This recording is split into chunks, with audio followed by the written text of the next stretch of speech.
Hey all, I'm Apurva and welcome back to WeDesified. We are back with another video from the Study in the USA series. By this time, I hope most of you have received your admits and I20s or at least in the process of getting them. So we wanted to make a video explaining all the steps that you need to take after getting your I20 till you go for your visa interview.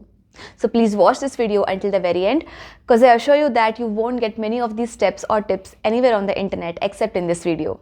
So watch this video carefully. But before that, please subscribe to our channel and also click that bell icon to encourage us to make such more helpful videos.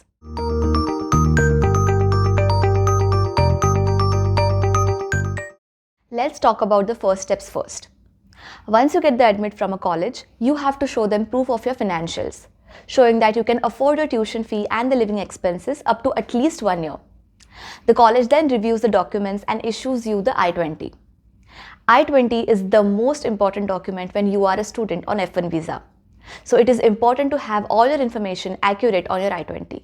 Your name and date of birth information should exactly match with your passport, and the school and program information should be accurate.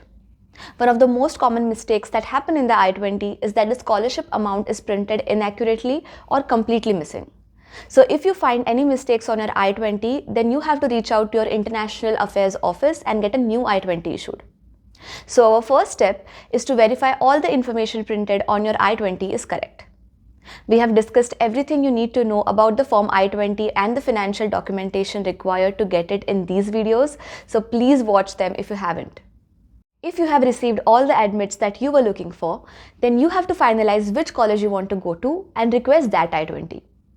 Sometimes if you submit the financials along with your application packet itself, then you may receive more than one I-20 and that is fine. While finalizing which college to go to, you have to consider these 6 factors: curriculum, cost of attendance, location, ranking, job opportunities, and familiarity. This is our rubric to compare between the colleges effectively. With this rubric, you can compare between any 2 colleges and decide the best one for you. Once you finalize, some colleges may ask you to pay the token amount to confirm your admission, and you have to pay it before a deadline. So our next step is finalizing the right college and paying the token amount if necessary. We have discussed more about these factors and our rubric in this video, so do watch it. I know it may be difficult to finalize the right college with the limited information you would have at this point.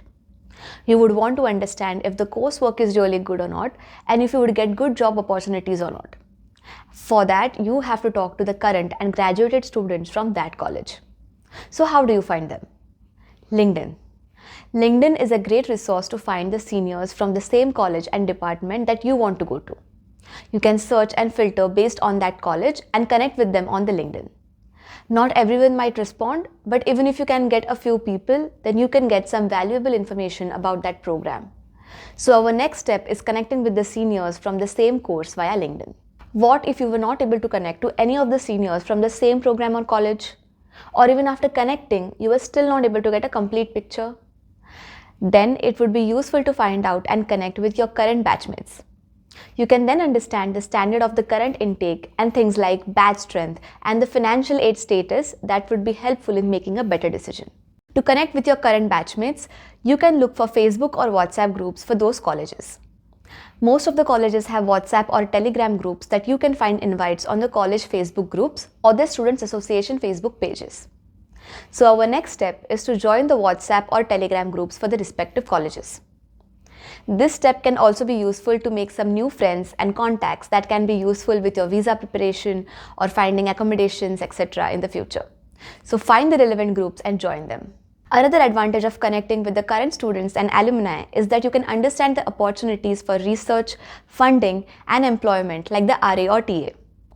You can get to know which type of research is going on in that department and which professor has funding to provide assistantships.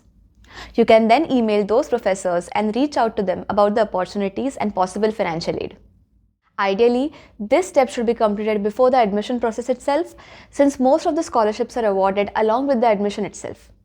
But if you did not reach out to the professors at that time, then you can reach out now. If you are lucky, then you may get an offer immediately. Even if not, then you can use this as a conversation opener for the future. So our next step is to reach out to the professors for possible opportunities. We have discussed that in detail in this video and showed how to write a good email while approaching the professors.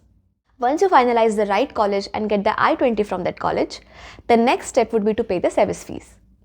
To pay the SEVIS fees, you need the SEVIS ID from the form I-20. This SEVIS ID is unique to every I-20. So if you have multiple I-20s from multiple colleges, then you have to pay the fees using the correct SEVIS ID. You can go to this website to pay the SEVIS fee, and it is simple enough to follow. This video will help you on how to find the required details and pay the SEVIS fee. We also explain how to transfer the SEVIS fee in case you want to change the college after you have paid the SEVIS fee. The SEVIS fee is currently $350 for the F and M students and $220 for the J students. And you have to pay this by at least 3 days prior to your visa interview. The next step is filling the DS-160. DS-160 is one of the most important steps in getting a US visa because this is where the visa officers get most of the information about you. This form affects your chances of getting the visa greatly, so filling this without any mistake is very important. DS-160 is a very long form with so many questions, and there is a good chance that you can make a mistake while filling this form. So to help you all, we have made this video to explain each and every field page by page on how to fill this DS-160 as an F1 student. I know at this point you must be thinking, they have a video for everything. But that's the point, right? We want to help you with every step there is and provide you with as much information as possible in this Study in the USA journey. And we have so many more videos coming up.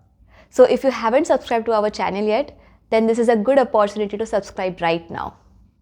After completing the DS-160 form, next you have to find the slots for the visa interview. For the US visa, you need 2 appointments.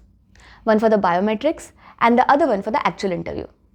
You know how difficult it is to find the slots you want due to the pandemic and the backlog of the appointments due to the travel bans and all. So the earlier you get to this point, the better it is. You cannot have your interview scheduled before the 120 days from the program start date on your I-20. So you can start looking for the slots now and find a date that falls in that 120-day window. We haven't made a video yet on this, but we will come up with one soon. So stay tuned. So you got your visa interview appointment scheduled too. What's next? Preparing the documents that are required at the visa interview. Out of all the documents, financial documentation is very important because you have to prove to the visa officer that you can afford your full studies and the living expenses in the US. Otherwise, you won't get the visa. You may have to show liquid funds in your account or secure an education loan to show the required funds, and that involves processing time. If you would be going for any national banks, then you may be looking at longer waits. So start this step parallel to the earlier steps. Our last yet important step is practicing the visa interview before going for it. Mock interviews are really useful to boost your confidence. You can pair up with your friends or other batchmates and practice the mock interviews with each other.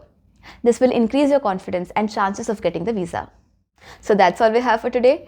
We tried to cover all the things that you need to know between getting your I-20 and going for your visa interview. Hope this is useful. If you haven't watched our previous videos in the Study in the USA series, then go check them out now. If you find this video useful, then please like and share it. And if you have any questions, then you can ask us in the comment section. We will reply and make more videos answering all your questions. See you in the next video. Until then, keep learning. Bye-bye.